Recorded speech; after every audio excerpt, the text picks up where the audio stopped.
That drill battery had powered years of projects.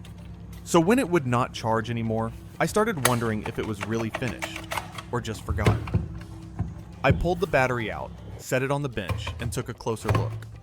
The drill itself was fine, and that made me slow down and think. I have seen batteries like this before. Sometimes they are not dead, just sitting too low to wake the charger up. Instead of throwing it away, I decided to test it the same careful way I always do. Step by step, using simple tools you already have at home. First, I compare a good battery with the bad one so you can clearly see the difference.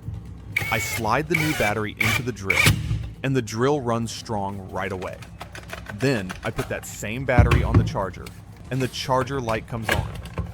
That tells you both the drill and the charger are working fine. Now, I take the old battery and try the same thing. The drill does nothing, and the charger does not recognize it at all. I mark the good battery with a yes and the bad one with a no using a marker. This simple step keeps things clear and avoids mistakes later. Tell me what part of the country you're watching from. I read every comment. Next, I prepare 2 short pieces of electrical wire. They do not need to be long, just enough to reach between the batteries. I strip about 1/2 inch of insulation from both ends of each wire, so the copper is fully exposed. Make sure the strands are clean and not frayed. This helps you get a solid connection in the next step and keeps the process safe and controlled.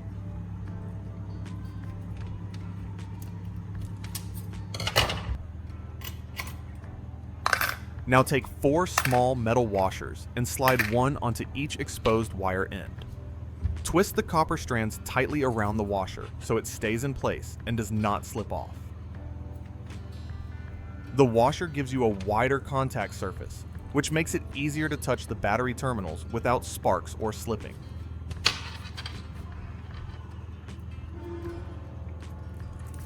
Take a moment to check that each washer is secure. This small detail makes the next step much safer and more stable.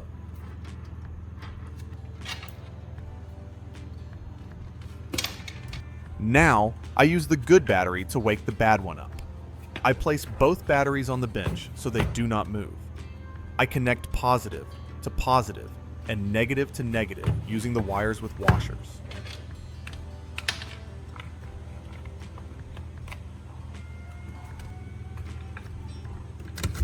Hold the connections steady and do not cross them. I keep it connected for a short moment, just enough to let some charge flow. You do not rush this part. After a brief wait, I remove the wires and set the bad battery aside for the test.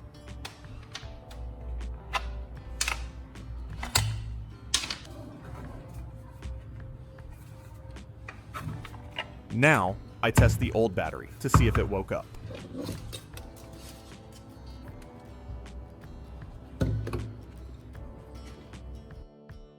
I touch a small light bulb to the terminals, and this time the bulb lights up.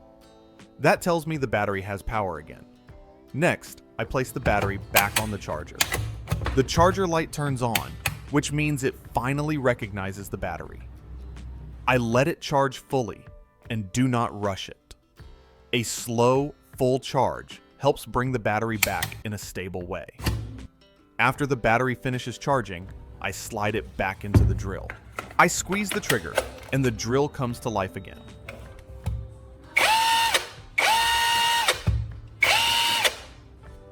It runs smooth and steady, just like it should. That tells you the battery is working and ready to go back to work. Now I want to show you another simple way to wake up a weak drill battery using 2 metal keys.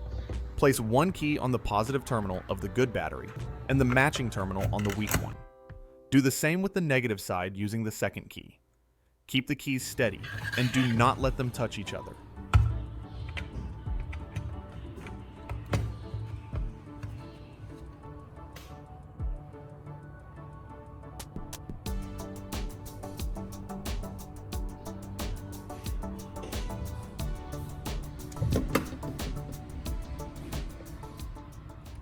Take a small test bulb and touch it to the keys while they are connected. When the bulb lights up, you know current is flowing and the battery is responding.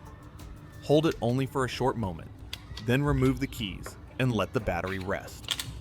Here is another option, using 2 utility knife blades if you do not have keys nearby. Lay one blade across the positive terminals of both batteries, lining them up carefully. Use the second blade to connect the negative terminals the same way. Keep your hands on the insulated handles and make sure the blades do not touch each other. Now touch a small test bulb to the blades for a brief moment.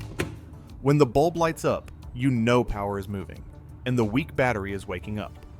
Remove the blades right away and let the battery cool before the next step. As another quick test, you can use a pair of metal scissors. Open the scissors and use one blade to touch the positive terminals of both batteries. Use the other blade for the negative terminals.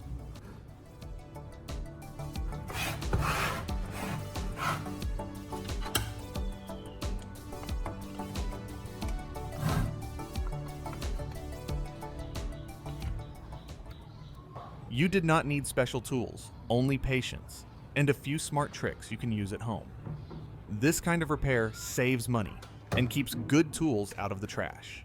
If this helped you today, hit like, subscribe, and share it with someone who still enjoys fixing things the old school way.